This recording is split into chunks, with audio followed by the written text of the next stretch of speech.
Hi everyone, my name is Em. It's not Friday when I'm recording this. If it is Friday when you're watching this, have a fantastic Friday. But for me, it's not a fantastic Friday, but it still is a fantastic day. And I hope your day is just as fantastic as mine is. So I really wanted to find a Law and Order intro voice for this statement because I thought it would be funny. And fitting, but in this video I will be talking about 4 stories that I have witnessed in or around the bus. So the public transportation system can be an interesting place where you get to see all people from all walks of life. These are my stories. So story number 1 is not really that bad. I was actually going home this time on the public transportation system where I live, and I was riding the bus. And these 2 cute little old ladies came on the bus and sat right behind me. And they weren't making their conversation just between them. I would say it was a very loud conversation, so I eavesdropped a little bit. And it was the cutest thing because both of them couldn't have been no older than like probably 60s or 70s. And this lady says, she gets on the bus and she goes, "Oh, can't remember her friend's name." She goes, "Oh, Karen, I just don't know what I'm going to do." And she goes, "Why? What's wrong?" And she says, Karen's friend says, "There's just so many books in the library. I think I'm gonna have to get a schedule going to read all of them." My heart instantly melted. Oh my gosh, this is like the cutest thing I've ever heard on the bus and from an old lady. And that's really like, I say old lady, but she really didn't look that old. Like, yeah, she had white hair, but I mean, she's talking and eavesdropping more into her conversation. She sounded young at heart. So story number 2 is I was going to work, and my bus ride to work is about 45 to 50 minutes. So I'm staring out the bus window, and so I don't like to be on my phone on the bus or have any distractions. I like to people watch. And I watch for my own safety. Not that where I live is unsafe than anywhere else, I guess. I mean, I do live in a city. But anyways, I was looking out the window, and I looked to the other end of the bus out that window at the perfect time because I witnessed a guy stop in the middle of his tracks right next to this huge tree on the sidewalk.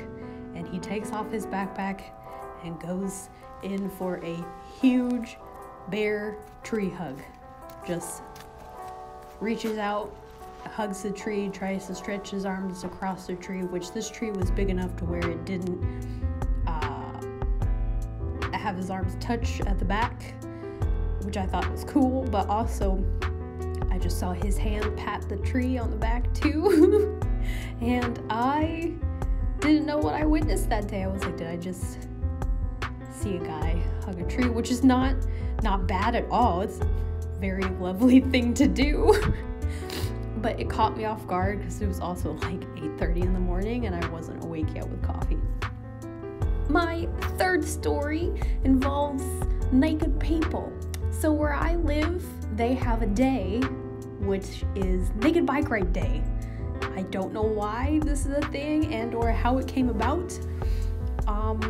And before we moved here, I saved that day in a planner to make sure I wasn't caught off guard, and during getting adjusted and working a new job, I totally forgot about it. So when I got off work one day in the summer, I was walking to the bus stop, and I was almost to the front of the bus to get into the bus, and I see these 2 men on bikes that don't have any shirts on.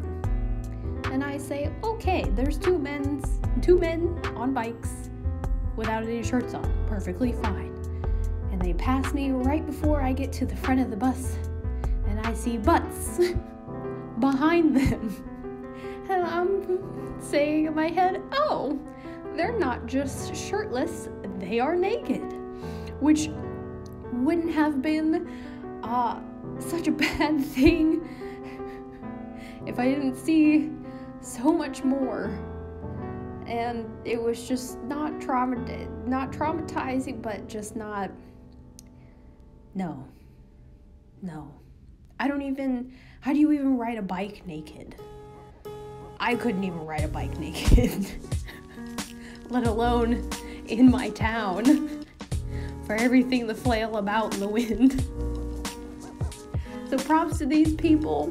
Also that day when I got home, my so and I went out to the gas station to get some drinks. And what do you know, we see again some more naked people. This time they weren't on bikes. They were just walking around. And all they had was backpacks on. Everything else was swinging in the wind. And alrighty, obviously I saved the best for last. This is actually going to be the 5th story. She got 2 with the naked men. So my 5th story is I was riding the bus on a normal day. So it seemed. Got on the bus, got ready in the morning. Everything was pretty normal as it is every day. And I do watch for the occasional crazy person or person who likes to talk to themselves on the bus just for my safety and others.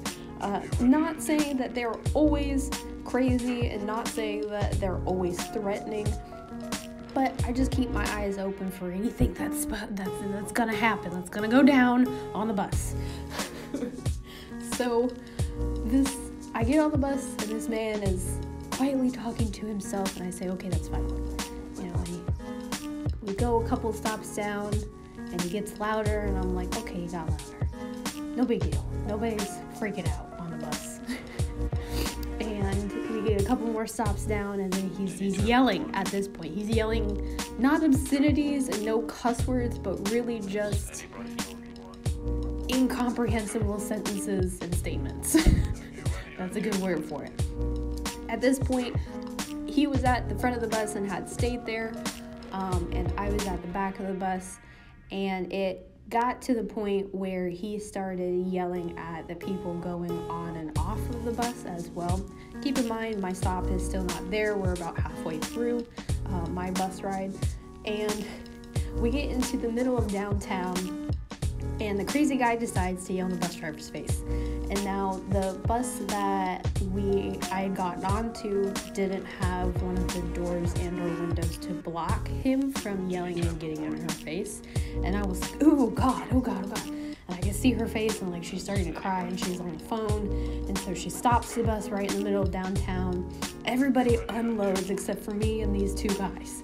These 2 guys are standing in between me and this crazy man, because they were in the portion of the bus that was in the middle, and I stayed behind because I don't know why I thought about this, but I have pepper spray. I keep pepper spray with me, and for some reason my mind was like, I need to stay on this bus and spray this guy if he gets out of hand. So me, this crazy guy, these 2 other guys, and this bus driver are all going down on a condensed pepper sprayed bus.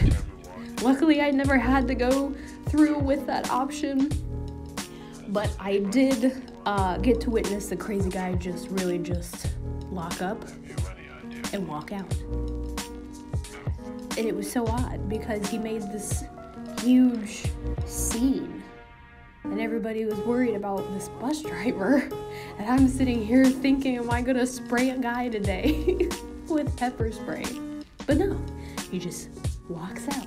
And so I go over to the bus driver and I hand her a piece of gum, and she's crying, and I say, are you okay? And she tells me she's okay.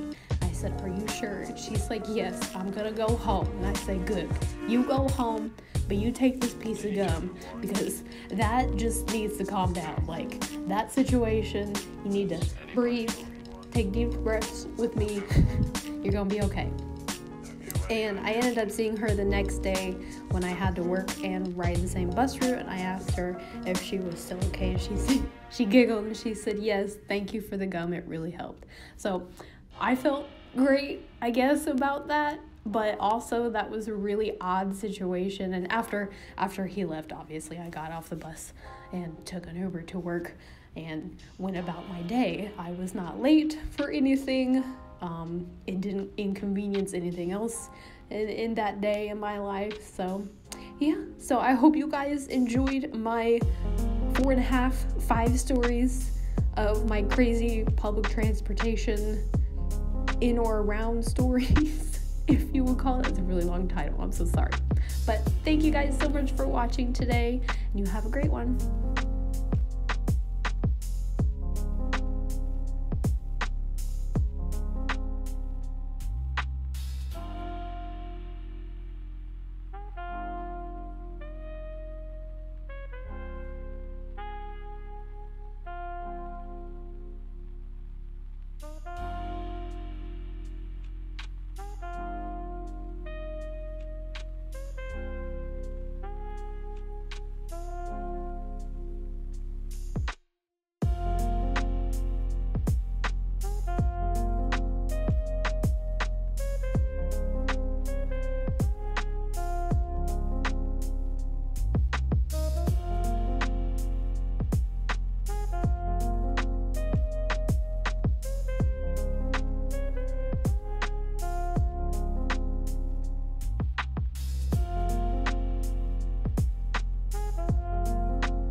If you made it all the way to the end of this video, thank you so much for watching.